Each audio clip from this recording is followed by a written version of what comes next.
hirap-hirap na mag-isa dito. Sana'y sinama niyo na lang ako. Hindi ko alam kung ano yung gagawin ko.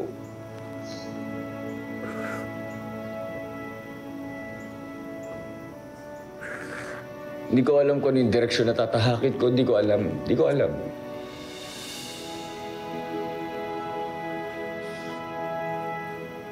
Bakit pa kasi kailangan kayo umalis?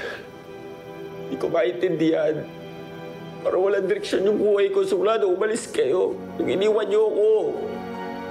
Ko alam ko anong gagawin ko, Papa.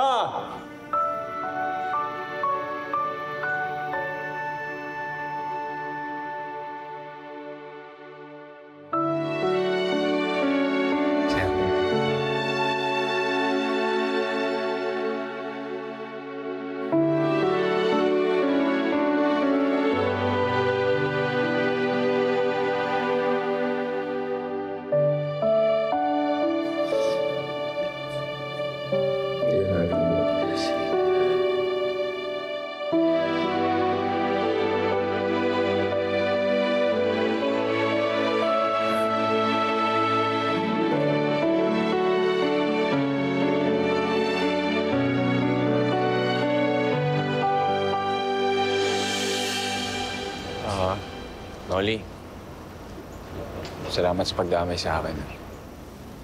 Dahil, Sir Victor.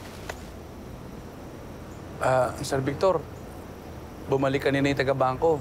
Sabi nila, kailangan nating umalis yan sa lalong madaling panahon. Kaya siguro babalik na muna ako sa bahay namin. Chong, hindi naman talaga kita mapapakiusapan.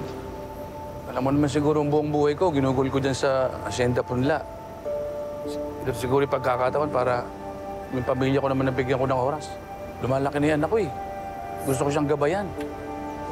Eh, paano yung ano mo? Yung mga kikitain mo, saan ka hanap ng pangkabuhayan? Eh, siguro, manghihirap na lang ako dun sa kapatid ni Mrs. Baka mangutang ng pamuhunan sa padyak o ang sari-sari store. May tutulong lang talaga ako sa'yo, Chong. Ginawa ko na. Sobra-sobra na yung naitulong ng Hacienda Punla sa amin, saka sa buong pamilya ko. Ayos na yun.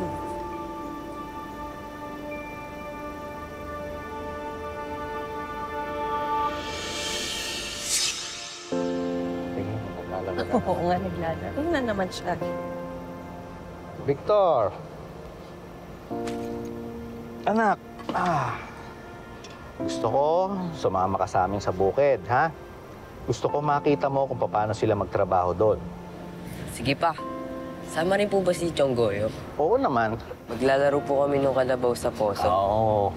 Victor, anak, balang araw, ang lahat ng ito ay mamanahin mo rin. Pati yung puno ng mangga? Oo, pati itong bahay na to, sa'yo rin yan mapupunta. Basta pa. Dito lang po kayo sa tabi ko ni Mama. Aba, syempre naman anak, saan pa ba naman kami pupunta? Eh di sa pinakamapagmahal, pinakapaborito, pinakagwapo at pinakamabait kong anak. Para sa akin yan.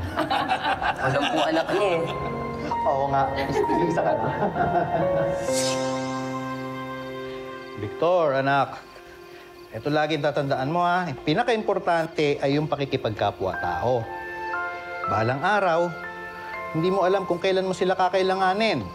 Naintindihan mo? At saka ang mga tao na yan ay pamilya na rin. Kasama pa sila ng lolo mo nung binubuo ang asyenda natin. Pwede po ba ako manging alaga manok? Para pag nangitlog siya, alagaan ko yung sisiw. Pag nangitlog ulit, gawin nating almusal. Mukha ka talagang itlog. Itlog ka ng itlog. Hindi ka na naman nakikinig sa sinasabi ko. Naiintindihan ko po, Papa, pero yung manok po, pumayag na kayo? Naku anak, huwag mo intindihin. Maraming magbibigay sa atin ng manok na aalagaan mo. Oo, halika na, tara na. Ma'am Ana, yung bag niyo po! Ay, naku, salamat. Mag-iingat po kayo, Ma'am Ana, Sir Marlon, Sir Victor. Sige, salamat. Salamat. Sige po.